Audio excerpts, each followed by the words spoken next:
and Mr. Richard grade students from Stokes Beard Elementary. Kristen Wynn's service in the field of education spans 15 plus years. She is committed to ensuring equitable access for all students to effective literacy instruction, high qualified teachers, and high quality instructional materials.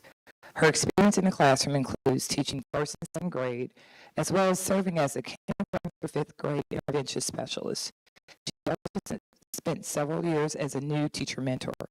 Ms. Wynn previously served as a literacy coach for the Mississippi Department of Education, a regional literacy coordinator, an assistant state literacy coordinator, and currently serves as the state literacy director, where she has worked diligently to improve literacy outcomes of schools and districts across the state of Mississippi.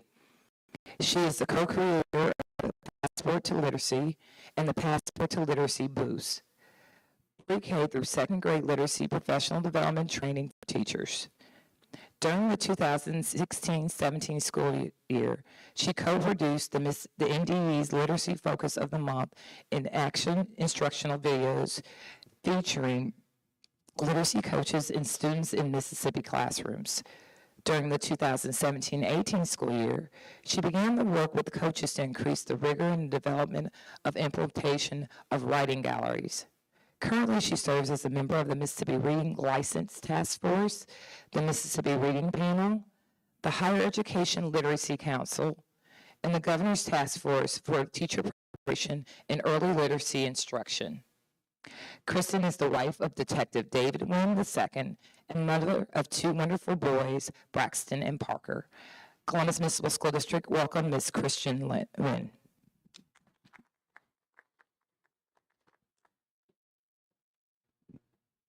Thank you, Dr. Labat.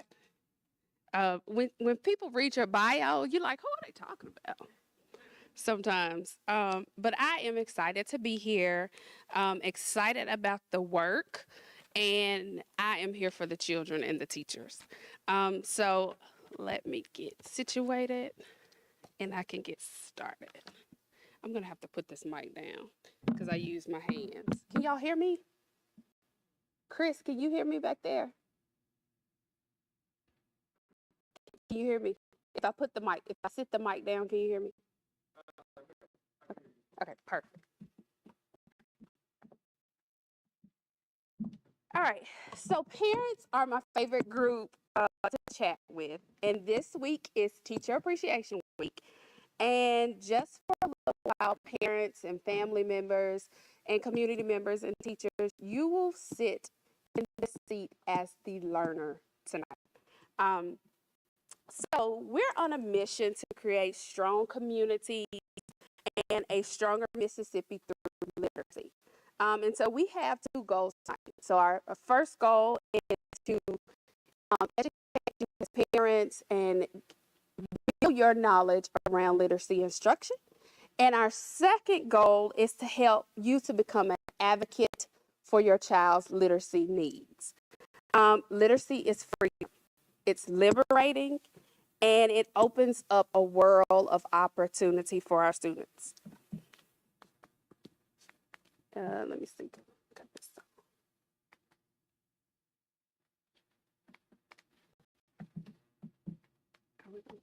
Hold on. There we go. Got it. All right. So on the next two slides, we'll outline our state board goals of education. And tonight we'll focus on goal number 1. All students being proficient and showing growth in all assessed areas. We'll focus on reading proficiency, building reading proficiency of our students. Our vision and mission, our goal is to create a world-class educational system. And in order for us to fulfill that goal, we have to adequately prepare our students and build partnerships with families and community members. In order to get to the vision, we have to have a mission, and our mission is to provide that leadership through the development of policies and accountability systems, so all students are prepared to compete in a global community. All right. So before we get started, we need to kind of set the landscape of reading across the country. So looking at this slide and looking at the data, and we have been a part of an initiative that supports the Literacy-Based Promotion Act since 2013. And the initiative focuses on third grade reading, and it focuses on students being able to read at or above grade level by the third grade. So this is some really telling data here. Reading is an education and an economic issue. If you look at to the left, you'll see 88% of students who failed to earn a high school diploma were struggling readers in the third grade. 9 out of 10 of those students did not read at grade level by third grade. Students who are not proficient in third grade are 4 times more likely not to graduate high school, and African American or Hispanic students are 6 times more likely to drop out of high school if they aren't reading at grade level. And if low income minorities are 8 times more likely to drop out or fail to graduate if they're not reading proficiently by the third grade. What happens next? When students drop out of school, we know that they are ineligible for about 90% of jobs out in the workforce. So third grade reading proficiency is so very important. And I feel like it's my life work. So we have a national literacy crisis. And I'm trying to kind of set the stage for where we're going this afternoon. In 2019, our students in 4th and 8th grade took the National Assessment of Educational Progress. And on that national assessment, these are the results that were yielded from that assessment. We only have about 35% of our students that are proficient and above in reading. That leaves about 65% of those students that are below proficient. And if you're looking at students of color, that's 18% proficiency. In comparison to our instructional needs, this is where the gap is here. 40% of kids can learn to read with little or no explicit instruction. And we're going to talk about what explicit instruction means. That's that direct instruction. However, 60%,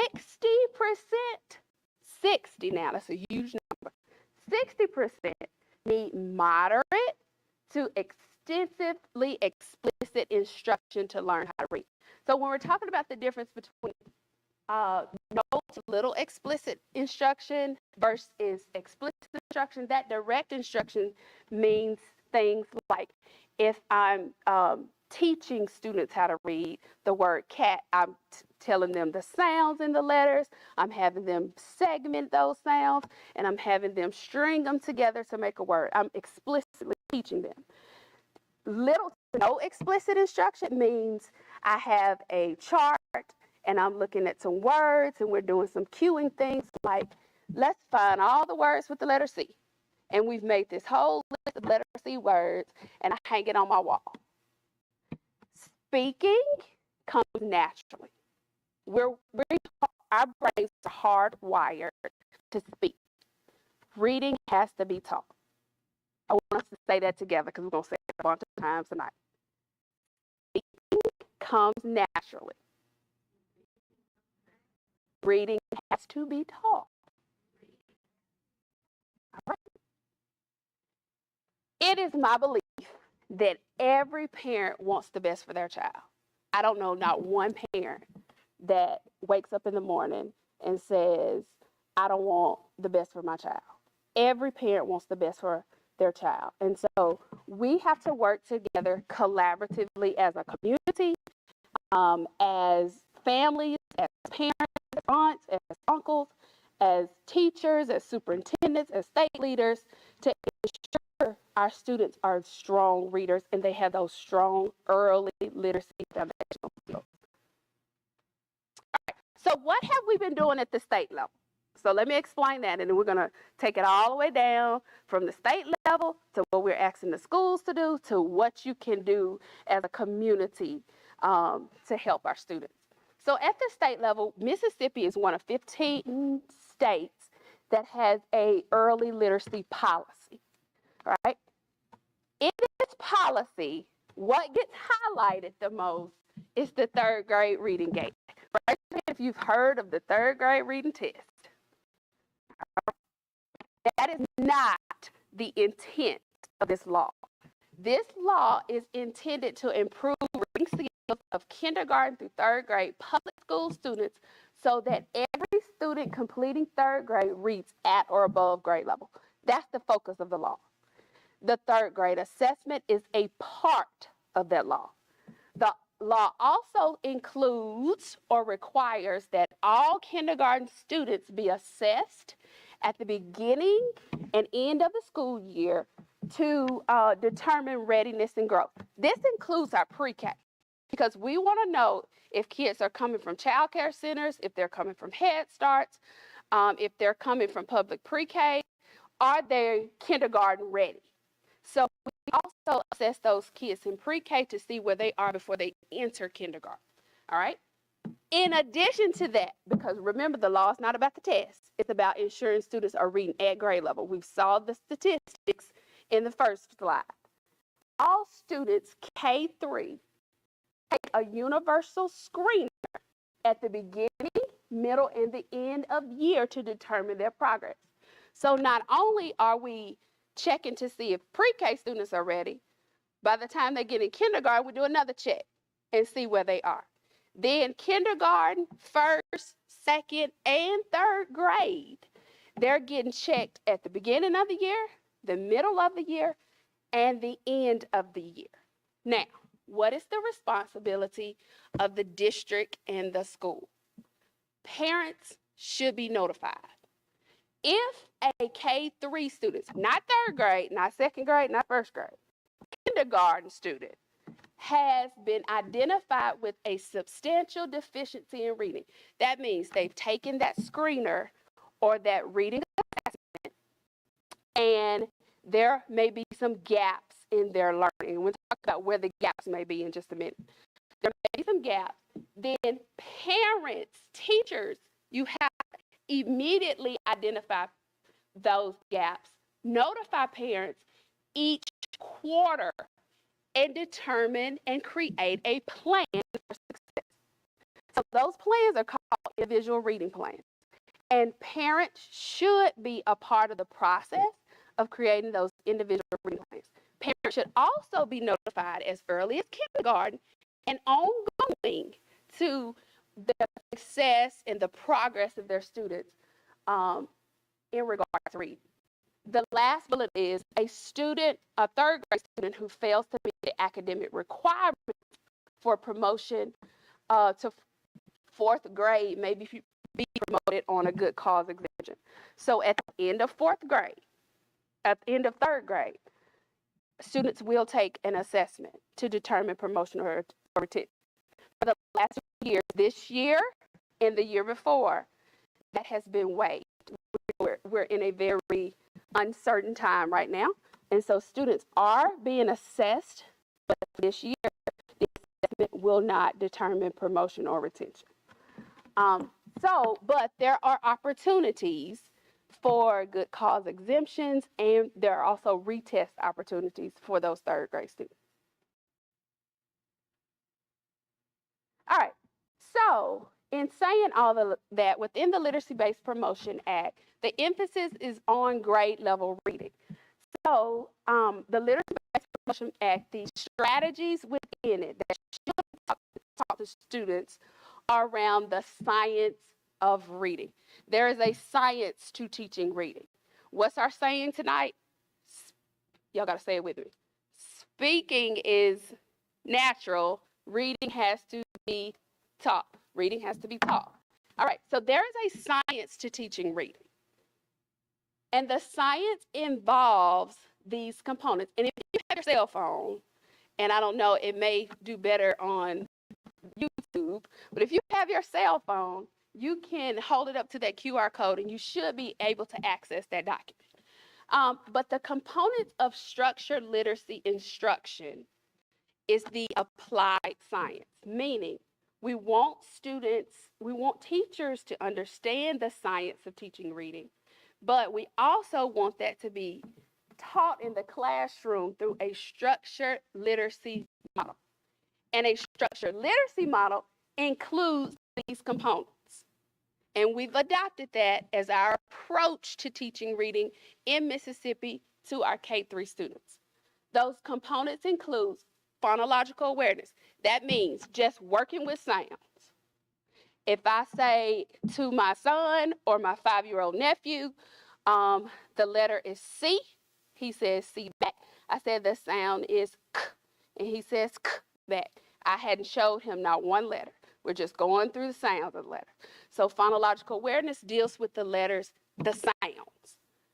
Phonics and word recognition deals with the sounds plus the letters, putting them together.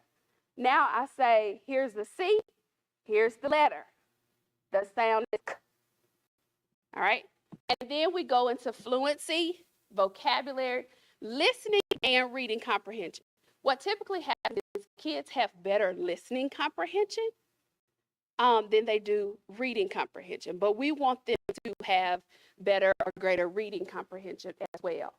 And then the last one we added to that is written expression. It's so important that kids not only be able to read, but be able to effectively express themselves through their writing. So writing is so essential and so important.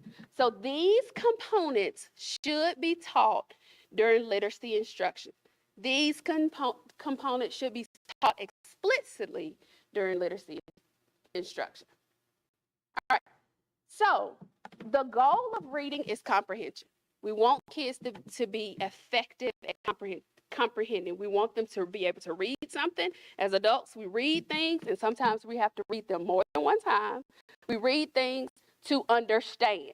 That's what we want students to do. We want them to read to understand. So there is a mathematical formula that we use called the simple view of reading. I told you reading is science. There's a science to this. And so the formula is this: word recognition times language comprehension equals reading comprehension. Now, it doesn't mean this is the product of reading comprehension, these two together. So mathematically, I'm a literacy person, and I say it all the time, math is not my thing. But I can do simple multiplication. So if I set this up with numbers, and I had a kid that comes to me that has gaps in that first bubble, and there's a 0 there. But they have really good vocabulary. They can communicate really well. They know lots of different things. But they have 0 in that first bubble. How's their reading comprehension going to be? 0. Because anything times 0 is still what? 0. But if I have them come to me or I build their word recognition, and there's one there, that's strong, and I build the language comprehension, that's strong too, then what is my reading comprehension going to be? You can't have one without the other. Like peanut butter and jelly. I like peanut butter and jelly. Okay. You can't have one without the other. So the word recognition deals with what I talked about earlier. It's the phonics and the phonological awareness, the sounds and the letter. The language comprehension is your ability to understand the spoken language, the vocabulary, the background knowledge, all of the structures of language. Put those two together, and kids can comprehend really well. All right. So as parents, as community members, as family members, we have to check for potholes. All right. We have to be able to ask questions about what's happening with instruction in our students' classroom. So checking for potholes means reading instruction, and you may not be able to see this, but it should be explicit. I mean, it should be direct instruction. It should be systematic, meaning it should go from easy to really complex. So I may start at the word cat, but I may get these kindergarten or first grade to the word chin. So that's a little bit more difficult. And it must be evidence-based, moderate, high, strong, evidence-based instruction. Questions you should ask your student school. Questions you should be asking as a family member, as a community member, as a board member, as a parent. Are phonological awareness, phonics, and spelling taught explicitly and systematically? That's a question as a parent you should ask.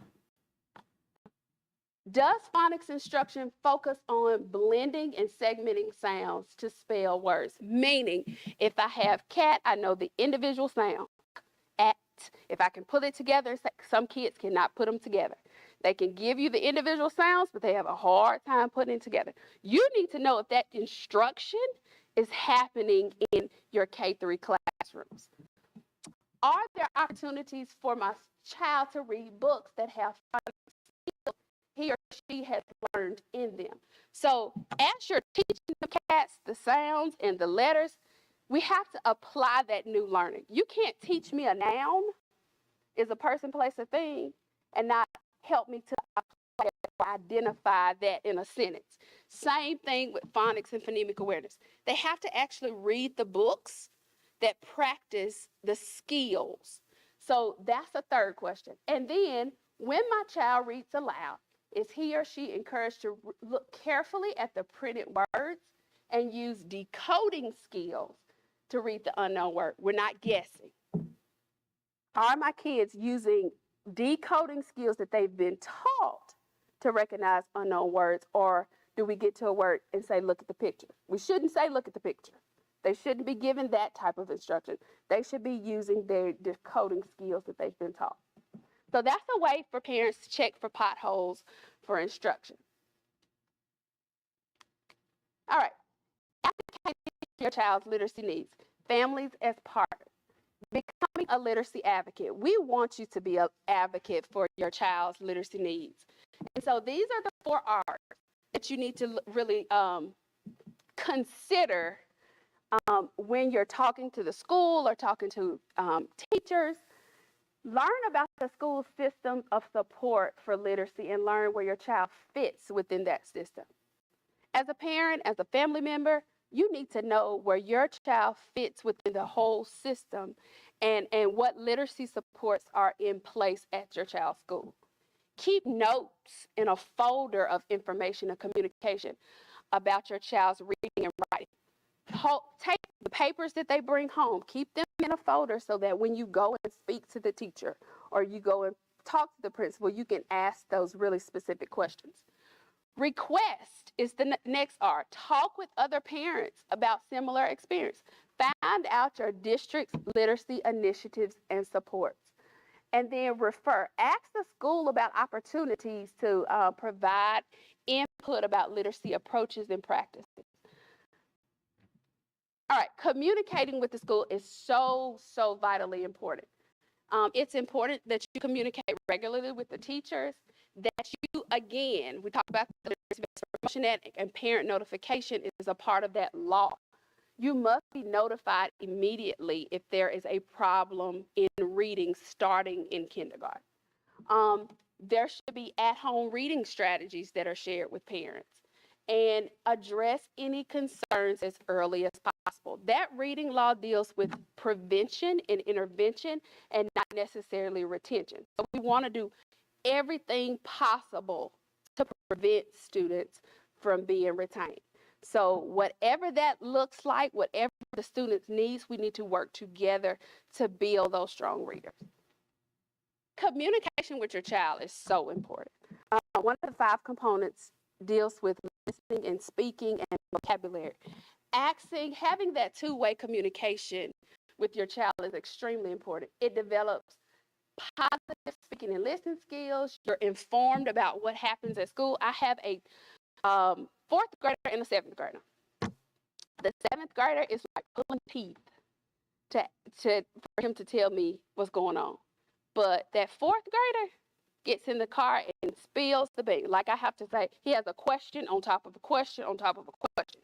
And then he has a comment on top of a comment on top of a comment.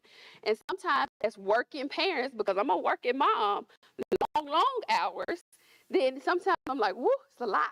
But it's so important that we keep those lines of communications open with our children, and they're able to speak freely, and we're asking questions, and they're responding. Insight on how your child feels and thinks about school.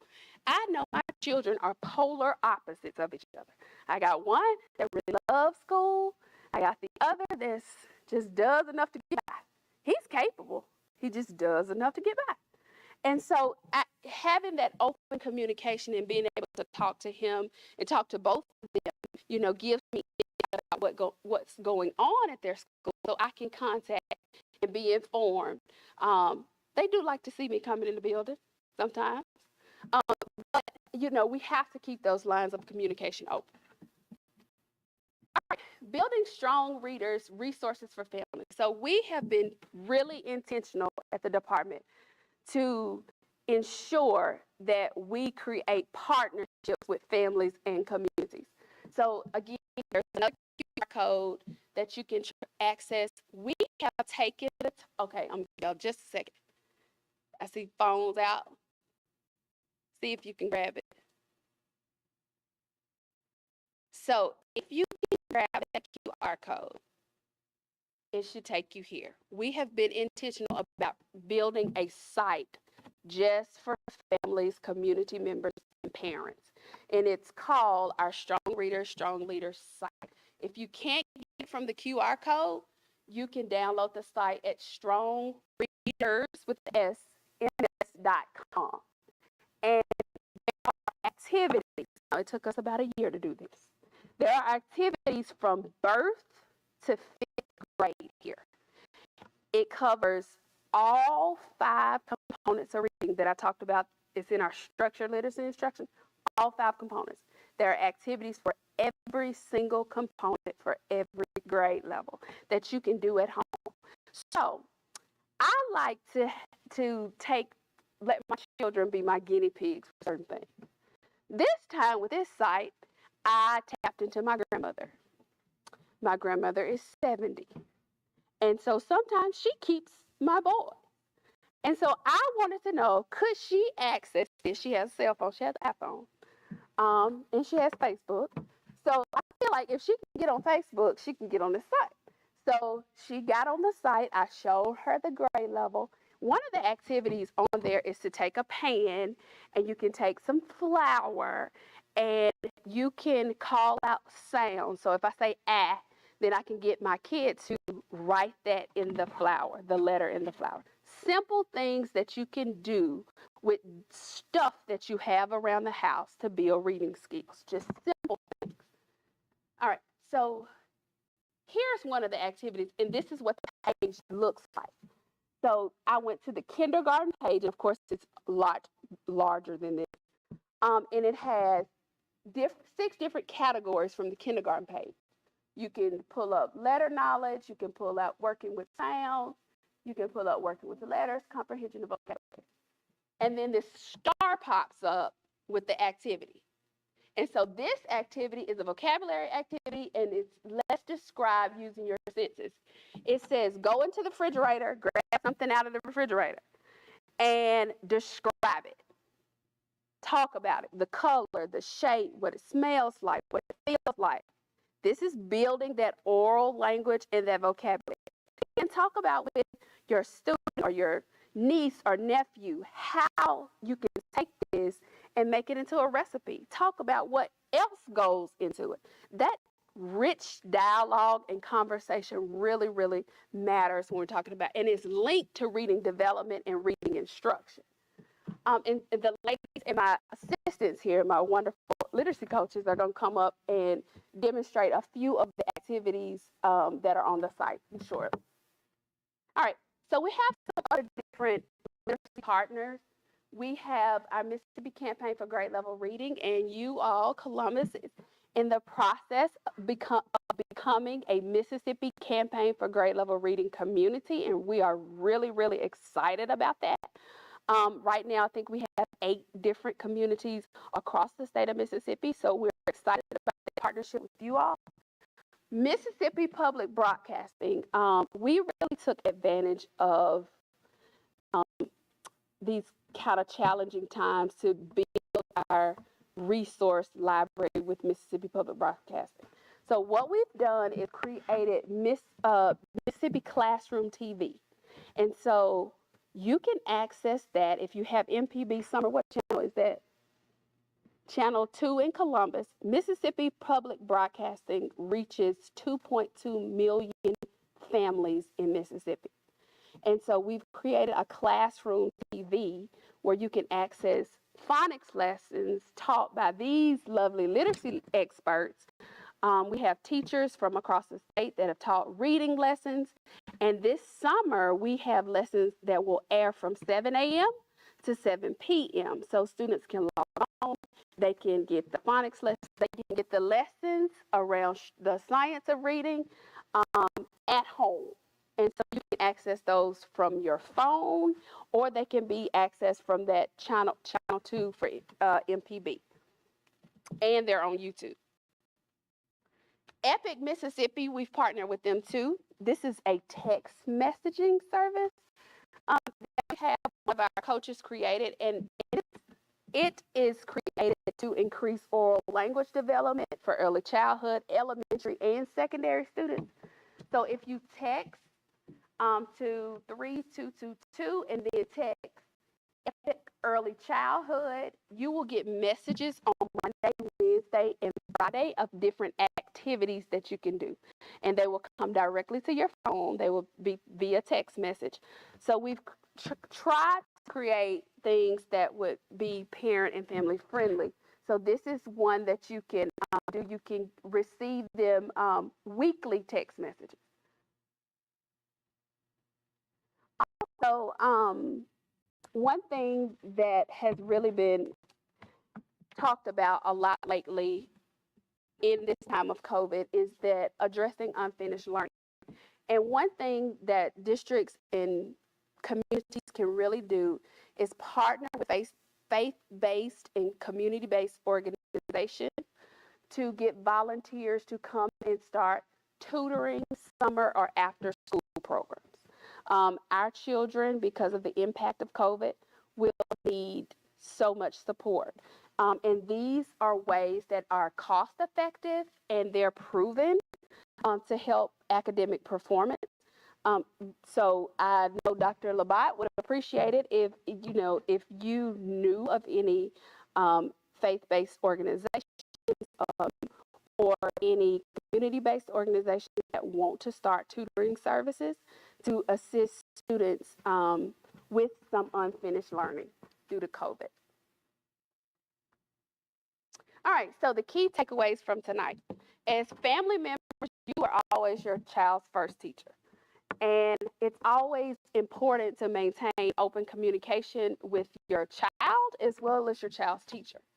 Try some of the activities and suggested resources that were provided on the Strong Readers website, and ask questions, become involved, and attend school functions when possible. And if you need me, you can email me. I'll be glad to follow up with any questions that you may have about tonight's presentation or any resources that you may need. Here's my contact information, and I appreciate your attention.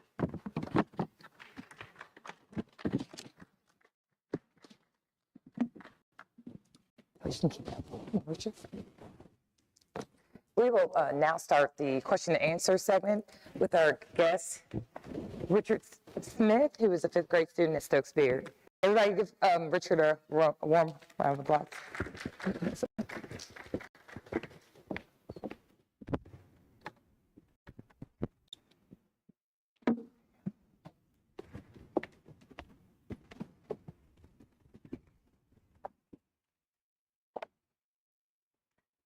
So Richard, let's start off by you telling us a little bit about yourself. Well, As you all know, I'm Richard Smith, and I'm an 11-year-old at Stokesbeard Elementary. I like to meet new people, and well, my favorite color is orange. I have a lot of dreams that I hope to complete, and I hope to get a PhD.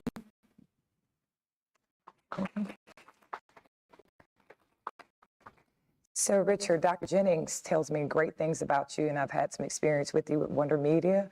You were a television success and a movie success. But tonight, from what you listened to with Miss Kristen, why do you like reading?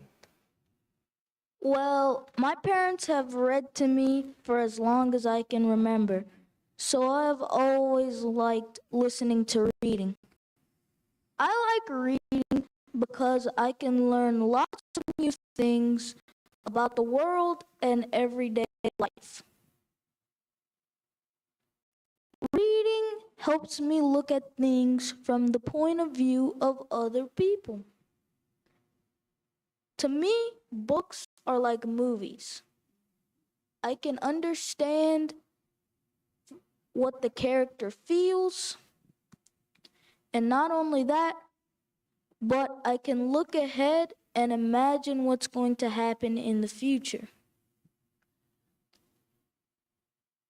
Books are like a hidden treasure, and once you find that treasure, they can bring great enjoyment to the reader. And when I understand what I'm reading, it makes me feel positive about reading, which makes me want to read more.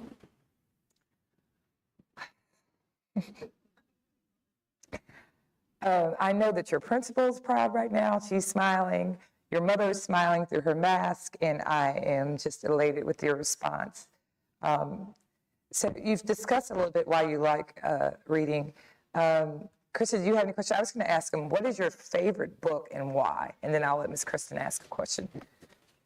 Well, my favorite book has to be Bud Not Buddy. I really like that book because the main character is very relatable.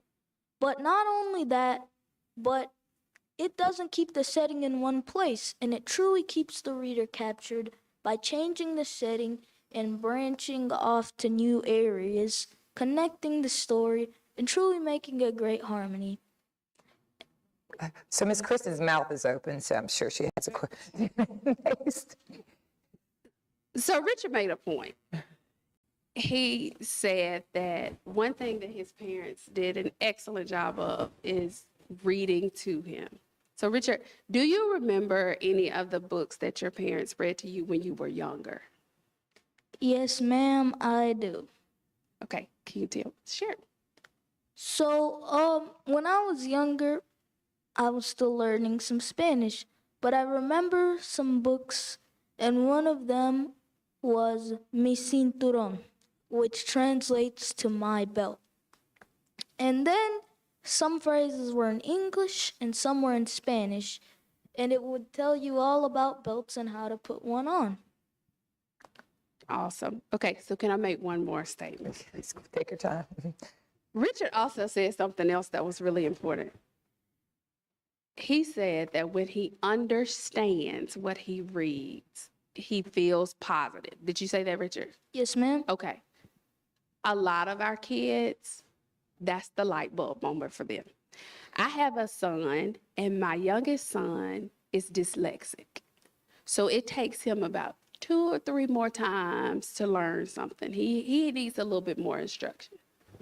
And he needs a lot of explicit instruction. And he loves horses.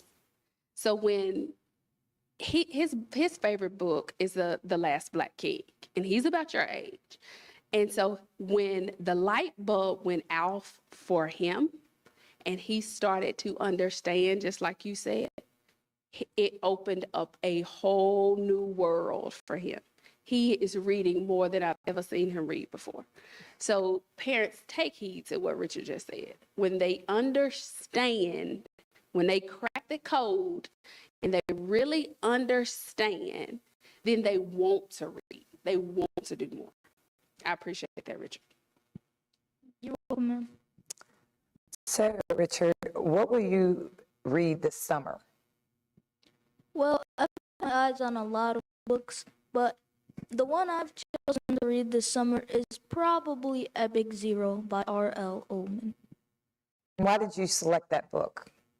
Well, I selected that book because it looked very colorful, and well, I took a read and it has all of the sagas. So I read the first book and it was very interesting. I liked the story a lot, and I really want to read the rest of it when I have more time. It's like the book, you want to expound on that and why that's important? I think that's awesome. Right. I think that, you found something. One thing you said, you read the first book and now you read for the second book. And so as family members, as educators, as community members, I keep calling all three because it takes all of us. We have to tap into what kids like, what they enjoy. And you can see that light bulb go off for them. And apparently, just parents and teachers and principals have done that because he's found something. Yeah. He has definitely found something that captivates his attention, and he gets it. And so that's exciting, Richard. Got me all excited up here. So, a couple questions for you, Kristen, and Richard, if you want to jump in, because I know you listened to the presentation, and I think you're a quick study. So, what do you think is the most important element of science of reading that a parent can do at home? I know that some of your staff will be talking about that today, but what do you think is something that they can do easily at home? I think even looking at, okay, so you talked, that's almost a two-part. Right. So the elements are those 5 components that we talked about: the sounds and the letters, the fluency, the vocabulary, and the comprehension. But some immediate things you can do at home is talking, just having that dialogue and communicating. We see how eloquently Richard communicates. That, again, back to our saying, we are hardwired to speak, but we have to be taught to read. And so if we can build that oral language development in our students, not shy them away from talking or communicating or asking questions, that's one thing parents can do at home. Read as much as possible. My grandparents, again, because my boys spend so much time with them, and we live in this really small knit community. My grandfather used to read the newspaper to my boys. And it's just that simple. It doesn't have to be something where you have a whole library of books at your house. But pick up something and read to them. Even if you're driving down the highway and you're getting your students to just describe something you see. The I Spy game. We played that a lot when my boys were little. Do you spy something green? And then they play it back with me. Just doing those simple things to help build their oral language. There's a thing called expressive language and receptive language. They have to be able to understand what people are saying to them, but they also have to be able to express themselves in a positive way. So as much as we can talk to them in the grocery store, describing go up to the strawberries, grab them. What is this? This is a strawberry. What color is it? What's the texture? What's on the other side? What does it remind you of? Making those connections with kids really are some things that parents can immediately do. Thank you, Kristen. You talked a little bit about unfinished learning. As a parent this summer, we've been on a hybrid schedule in the Columbus Municipal School District, and we will be dealing with unfinished learning. Mm-hmm. What are some key elements that you think that you talked about today that they can do at home to help their students to prepare for August? I would say try to find parents and teachers, partner with parents to make sure that you're sending things home that they can work on over the summer. The learning has to continue. It cannot stop. There is a such thing as a summer slide. And in a normal year, students have what's called a summer slide. So we encourage any kind of summer learning. On our MDE website, we have summer learning for kindergarten through 12th grade. So there are some ideas. If you have your local library, I know they have different initiatives that's happening there. You're able to take kids to the library. accessing the MPB channel this summer. We have that summer initiative going on. If you have the channel 2 in your household and you can access that, allowing them to watch those lessons. They're fun. Even my 7th grader in summer and I were talking about it coming in, that our older kids like to watch the lessons, but there are some really good phonics lessons on there for our younger kids who hadn't had that direct instruction or that brick and mortar face-to-face instruction because of this uncertain year. So there are some things and resources that we've tried to be intentional about providing, but reading, talking, doing the simple activities at home, that really helps to continue this learning so that we don't have an additional slide from the normal summer slide when kids return back in August. Thank you, Ms. Kristen. And I would like to say before we close that Ms. Kristen will be coming back in her team quarterly. So we will have follow-up meetings coming up during the school year. But before we close and we have the activity from her, you guys can come on up. Richard, what would you like to tell us about reading that we can learn from you, the audience, and everyone in the Columbus community? Well, from the point of view as a kid, something that you can do is, well, you can give your child lots of different genres. The genre for me, I like fiction a lot more than nonfiction. Right. But it's not necessarily comics, but more fiction books. But fiction books with great stories. So for me, but it was a book series by Mary Pope and The Magic Tree House. And that really made me like to read because those books made me find out I really like mystery books. And well, you should try to find a genre that your child really likes. See if he likes nonfiction or fiction, or just find something overall in general he likes, like a book series or something. And well, try and think in the mind of a kid sometimes. That could help that too. was very good. That was very powerful. Think of the mind of a kid.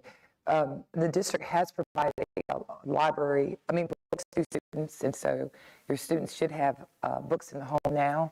But I like ending this with an activity to think in the mind of a child. Let's give Richard a round of applause. And now Ms. Kristen will have her MD coach to talk about some demonstrations of things you can do at home. All right, so these are some of the home activities that you can do that are on our site with things that you have around the house. And it looks like they have Sonic cups and everything up there, so I'm gonna give it to them. I may be loud enough. Can you hear me in the back? Thumbs up. So my name is Summer Walker, and I actually taught in the district for 16 years before I became a literacy coach. So I'm very familiar with CMSD and love this district. So we're going to share today a few things. I have a couple of kindergarten and first grade activities. And these come straight from the site that Kristen referenced, so the Strong Readers site.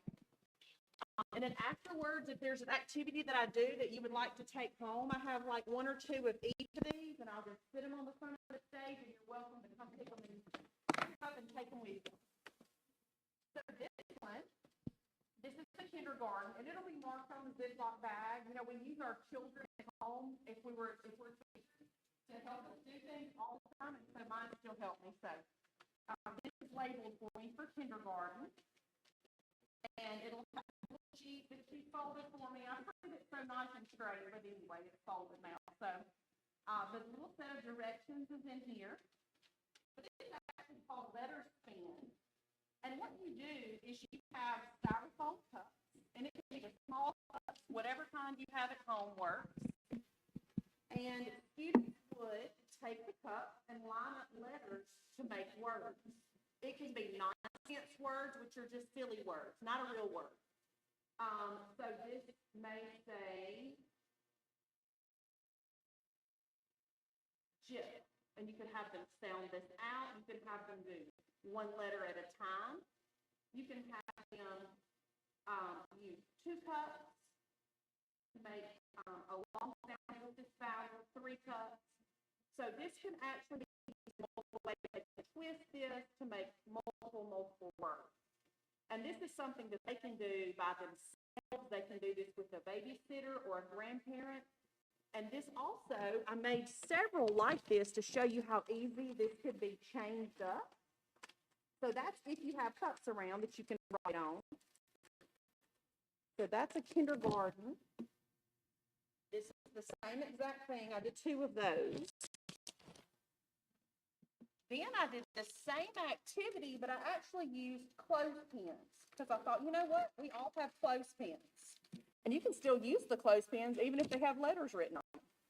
So this is just a set of clothespins, and they will be down here too, with all of the letters and then consonants and vowels. And what I did, I was trying to be thrifty, you know, how we do in the classroom or at home all the time. So this is the little cardboard strip that the clothespins come on when you buy them in the package.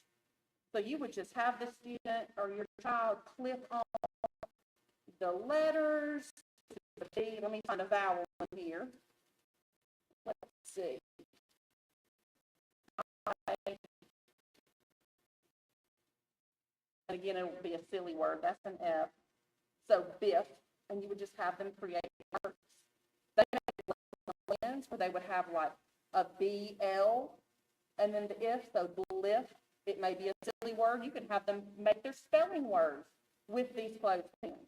Instead of just writing their words over and over, have them find letters to make these spelling words.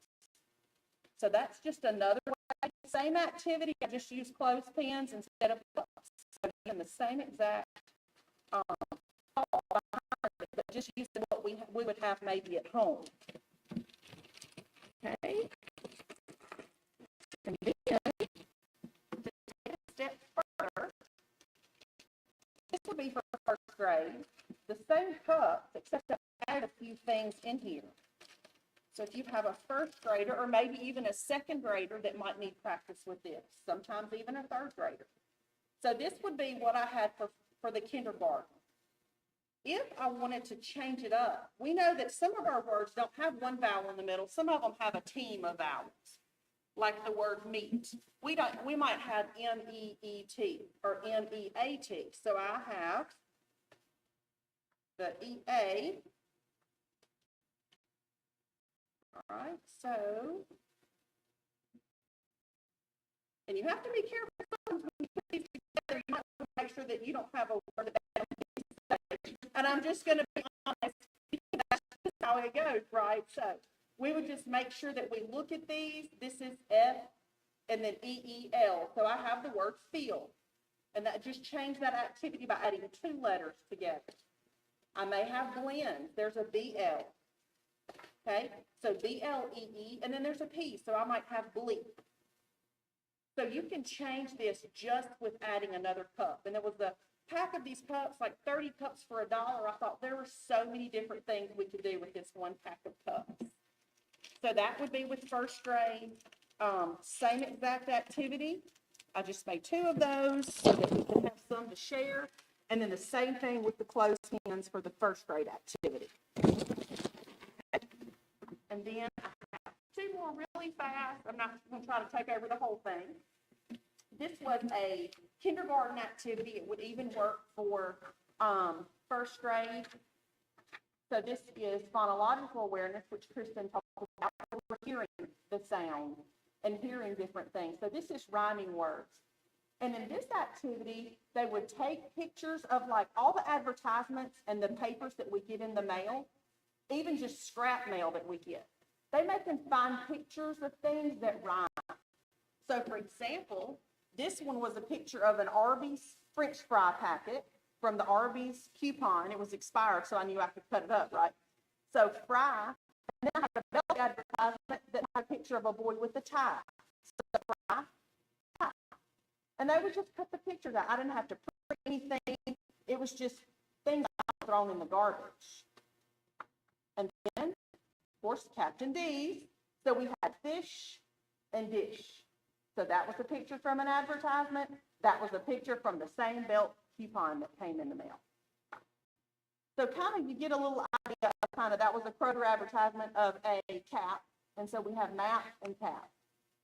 So just some different things that we could just use, resources that we have at home that we don't really think about using. So before you throw things away, you know, you may have just a box that you just put some things like that in just to keep to the side and scroll through that strong reader website and kind of think, oh, I could use this for this activity, and we could do some things at home, some of that unfinished learning and some things over the summer to keep their minds moving. And then one more, and I promise I'm finished with mine. And this would be a fly swat activity called Letter Swat, and this is kindergarten. And this is just sticky notes with all of the lowercase letters. And you could put these lowercase letters on the table, across the wall in the house, and they would take a fly swat, and I'll have all these down there for you to grab and take home. They would just go swat the letter. You may say a sound, or you may say an actual letter, and they would go swat where they see that. So we just kind of need to watch, like my children, they might want to swat at each other, so you want to make sure that you know what they're doing. Mine are boy and girl, so they like to aggravate each other a little bit. But we want to just try to make it fun for them. If you don't have a fly swatter that is handy, my son was like, hey, Mom, you could use this, and they could swat it with the paper towel roll. I was like, oh, see, they're smart. They think of things, we want to throw stuff away, but my kids know me, being in the classroom so long, and they know, like, I keep everything. So he was like, hey, put this in your box. So anyway. Summer, they have also had the little plastic mesh fly swatters that Yes. have a square on them at Dollar Tree. Yes. Or they did back in the fall. Mhm. So, So they could, yes. yeah, that they could put that word with. So there's several activities, and I think Misha has several more that she wants to share. I have just a couple. Summer had a lot. That covers second and third grade. As Kristen told us, one of the 5 components of reading is phonics, and that's letters and sounds. And this is called Muffin Match Syllable Sort. You can see this on your handout when you pull up the Strong Readers campaign. This is second grade, and it's the 6 syllable types. And as we know, students don't want to just guess words. We want to give them strategies to be able to read words. And one of those is knowing the 6 syllable types that we hope your second or third grade teachers are teaching them. This should be a little anchor chart for you at home if you don't understand or know what these are already. I just made these little sticky notes and just wrote it out. And out beside, like a closed syllable, it's a vowel followed by one or more consonants. And you're going to have these words, and these are on that website, so you don't even have to make them up yourself. You just pull them off, and I would have all of these like in one of those cups Summer has, and let them pull them out. And we know that top is a closed syllable because it's a vowel followed by one or more consonants. So they would just put this in that little dish right there. Our next one is consonant LE. It must connect to another syllable, and some examples are table, giggle, people. So you have these in here, and again, these would be in the little cup. That could just pull those right out.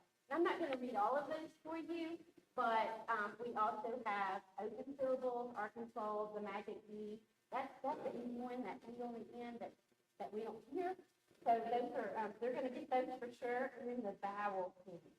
So all of that is right there on that website.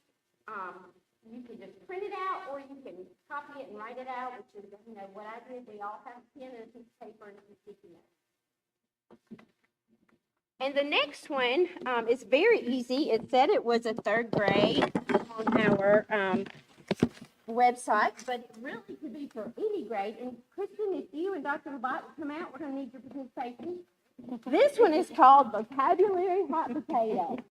So I really look for a ball, because most teachers have balls in their classroom, and we would have music going, just kind of like the game where you have all the seats out, But this is your hot potato, and it's a sweet potato. Yes, that's what I had at home. And y'all are just going to throw it back and forth, and this is actually a vocabulary game.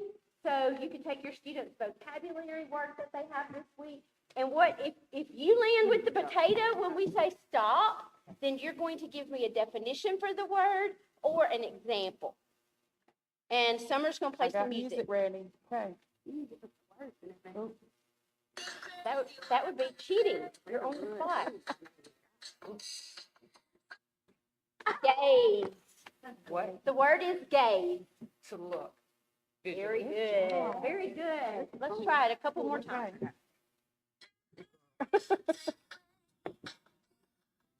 Oh. Oh, Yes, that was a trick.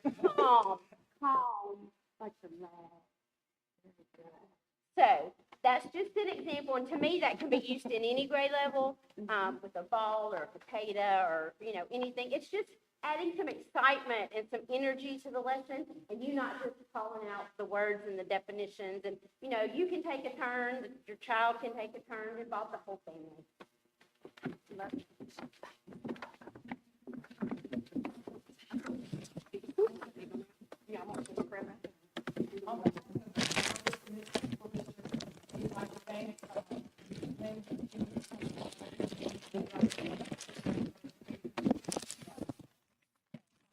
Give him a round of applause.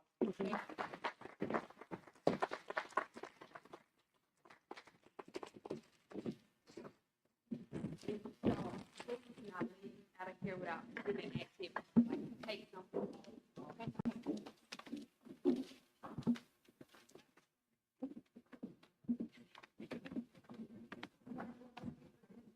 Miss Wynn, I want to send Richard up.